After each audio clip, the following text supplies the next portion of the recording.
Well, the world's pissed off at Donald Trump. He's done it again. I'm Googs. What has he done? Well, he's made the outrageous statement that the capital of Israel is Jerusalem, which is actually factually correct. But why are people pissed off? Because the Al-Aqsa Mosque, otherwise known as the Mosque of the Holy Rock on top of the Holy Church, built apparently by Solomon, means that the land is contested. And I find that rather interesting.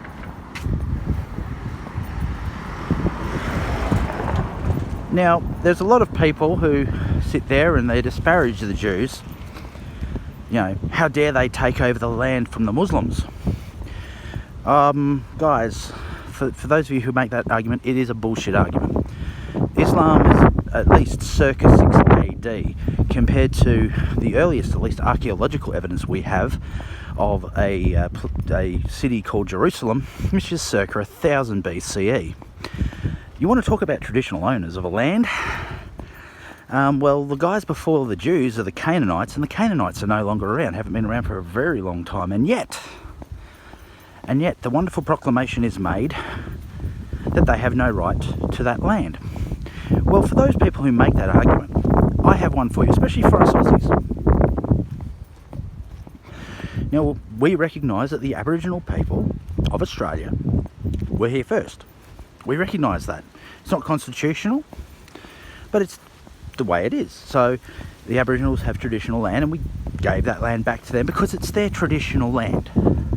Okay? And that's fine.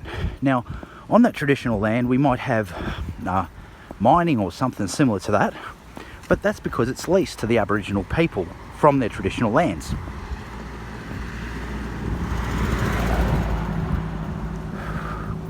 Now, to be intellectually consistent, if you're to say that the traditional owners of the land in Australia have the right to own the land that was the most sacred to them, surely you would say the same for the Jews. There's nothing more holy than the sacred Temple Mount of Solomon. Nothing more sacred to them.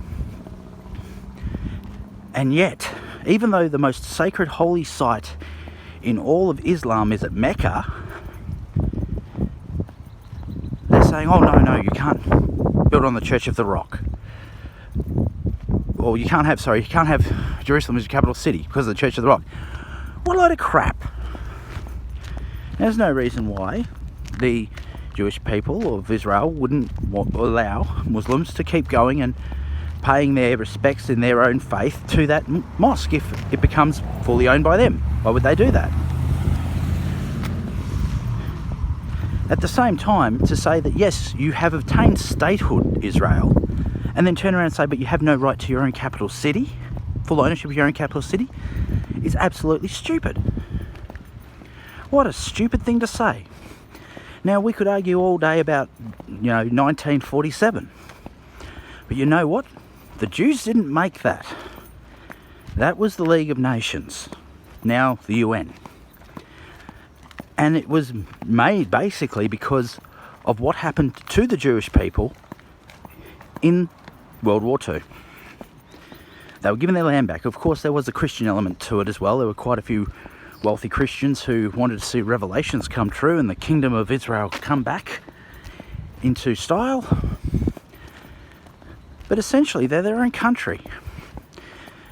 Before it was Palestine,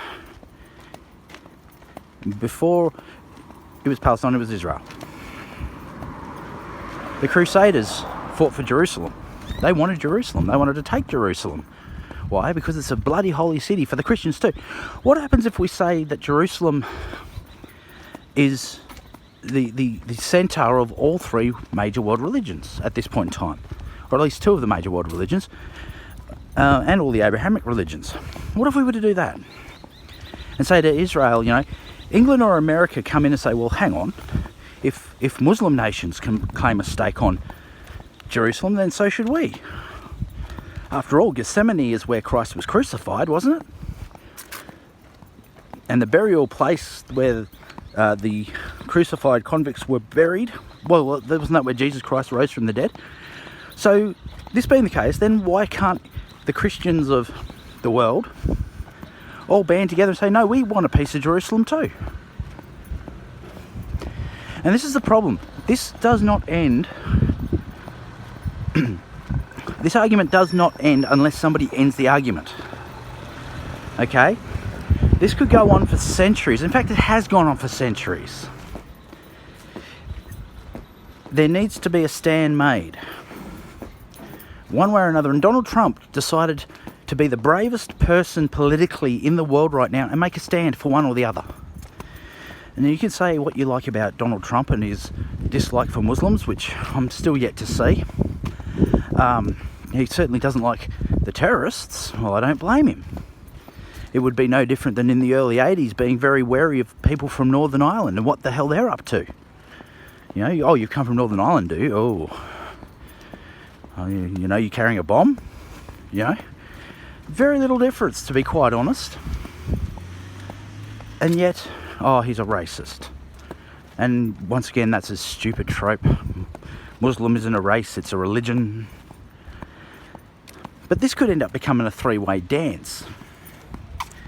So, Donald Trump made a stand. Now, whether you agree with him or not, that took balls. And he chose to stand with, and this makes sense by the way, Israel, who is an absolute staunch ally of America, over Palestine, which is ruled by Hamas.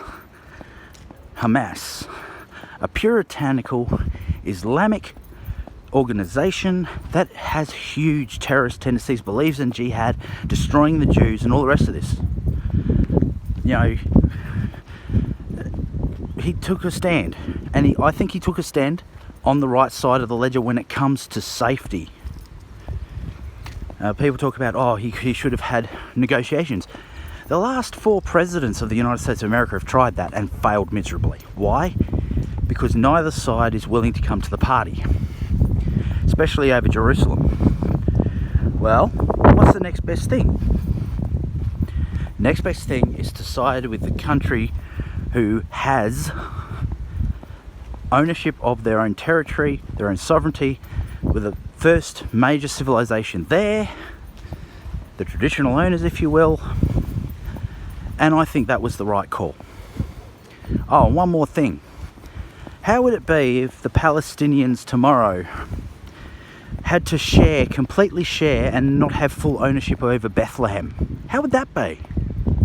How would you feel about that? The Christians just said, well, if you're going to do this to Jerusalem and the Jews, then we can do this to you and Bethlehem.